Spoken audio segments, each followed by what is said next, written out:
Good evening प्यारे बच्चों। जैसा कि हम क्लास 10th वालों के लिए महत्वपूर्ण प्रश्नों की एक श्रृंखला प्रारंभ किए थे, जिसमें आपको बोर्ड एग्जाम के लिए बहुत ही महत्वपूर्ण प्रश्न बताए जा रहे हैं। उसी क्रम में एक और महत्वपूर्ण प्रश्न हम लाए हैं, जैसा कि किसी समांतर श्रेणी का प्रथम पद 5 और अंतिम पद 45 है, सभी पदों का योगफल जो है वो 400 है, तो पदों की संख्या और सर्वांतर ज्ञात कीजिए। कह रहा है प्रथम पद 5 है, a बराबर 5 हो जाएगा, अंतिम पद l बराबर 45 हो जाएगा।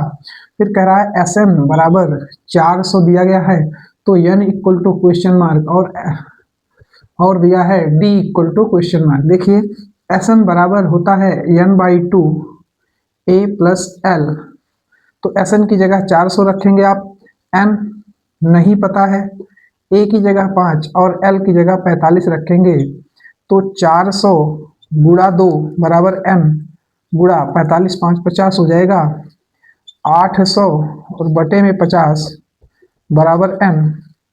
तो हल करेंगे तो ये इससे कटकर 16 आएगा, अर्थात n बराबर 16 हो जाएगा, मतलब 16 पद लिए जाएंगे। और फिर सर्वांतर d कह रहा है, सर्वांतर d निकालना है, तो देखिए कि an बराबर a plus n minus 1 into D. an क्या है, an 45 दिया गया है, बराबर a 5 है, प्लस 16 माइनस 1 इंटू डी, तो 45 माइनस 5 बराबर 16 में से 1 घटाएंगे तो 15d, 45 में 5 घटाइए तो आपका आ जाएगा 40 और बटे 15d, 15 बराबर d, तो 5 अठे 40 और 5 तिहाई 15, अर्थात 8/3 बराबर d आ जाएगा। ठीक, तो ये आपका n 16 और d बराबर 8/3 है। इसको आप 3 दूना 6, 2 सही 2/5, 2 सही 2/3 भी लिख सकते हैं। ठीक, तो उम्मीद करते हैं आपको समझ में आया होगा। आइए लेते हैं अगला प्रश्न, जो बोर्ड एग्जाम के लिए बहुत ही महत्वपूर्ण हो।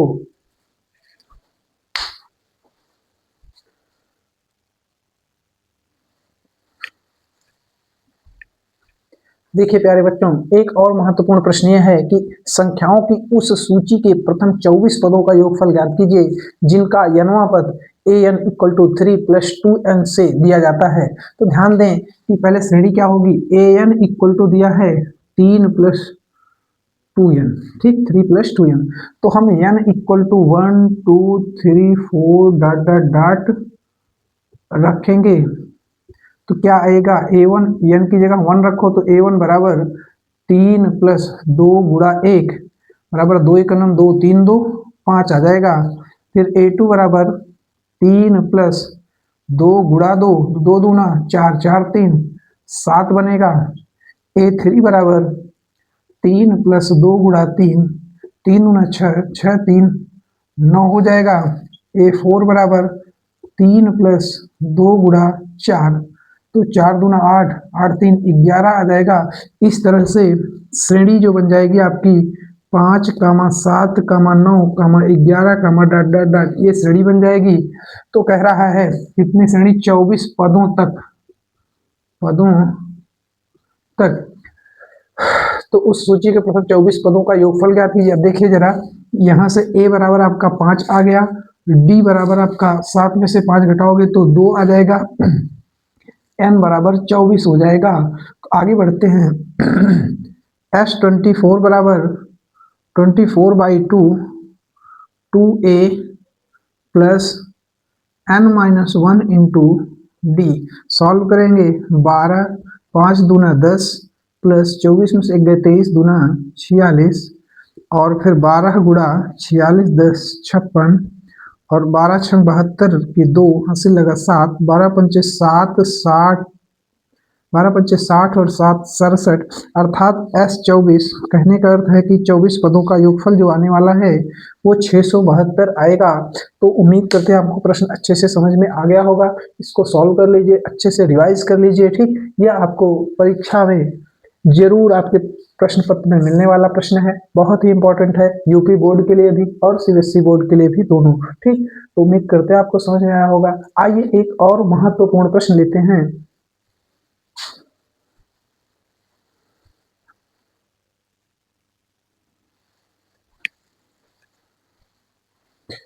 देखिए प्यारे बच्चों, एक और महत्वपूर्ण प्रश्न है। कह रहा है यदि किसी समांतर श्रेणी के प्रथम 8 पदों का योगफल 64 है और इसके प्रथम 17 पदों का योगफल 289 है, तो श्रेणी के प्रथम पद और सर्वांतर ज्ञात कीजिए। देखिए बहुत ही आसान सब तरीके से आपको बताते हैं, 6 अंक का प्रश्न है और बहुत ही इंपॉर्टेंट प्रश्न है। कह रहा है समांतर श्रेणी प्रथम 8 पदों का योगफल 64 दिया गया है। तो देखिए जरा, अगर आप S8 बराबर लिखेंगे तो 8/2 2a plus 8 minus 1 into D बराबर आप क्या लिखेंगे, 64 लिखेंगे। तो यह हल करने पर 2 चौका 8 आ जाएगा और 4, देखिए 2a प्लस 8 में से एक घटाओगे तो 7d बराबर 64 और इसको इधर भेज दीजिए तो 2a plus 7d equal to 64/4। तो 4 एक कम 4 और 4 छंग 24 अर्थात 2a plus 7d equal to 16। यह समीकरण 1 बन जाएगा।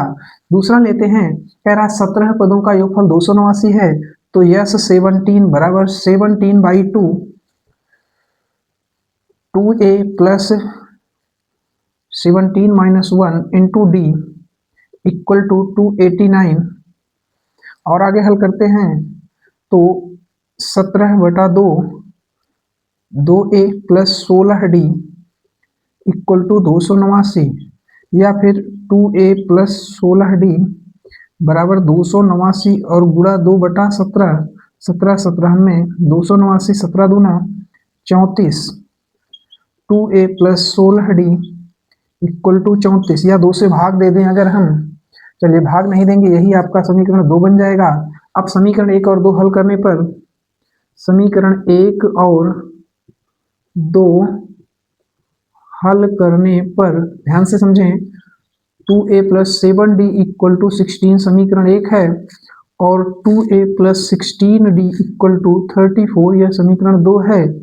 माइनस माइनस माइनस ये कट जाएगा, 7d में 16d घटाएंगे तो माइनस 9d आएगा इक्वल टू 18 बचेगा, वो भी माइनस में, तो d इक्वल टू माइनस 18/-9 9 दूना 18 d इक्वल टू आपका 2 बच जाएगा। और समीकरण 1 में रखने पर, और समीकरण 1 में रखेंगे जब, देखिए 2a प्लस 7 गुणा 2 बराबर 16, तो 2a बराबर 16 माइनस 14, तो 2a बराबर 16 में से 14 घटाओगे तो 2 बच जाएगा, तो a इक्वल टू 1 आ जाएगा। a equal to 1 d equal to 2 प्रथम पद और सर्वांतर ज्ञात करना था आपका। ये प्रथम पद 1 और सर्वांतर जो है वो 2 आ गया। तो उम्मीद करते हैं कि आपको अब यह समझ में आ गया होगा। ठीक, इसको नोट कर लीजिए, अच्छे से समझ लीजिए। ऐसे ही हम और महत्वपूर्ण प्रश्नों को लेकर अगले वीडियो में मिलते हैं। ठीक, तब तक के लिए गुड नाइट।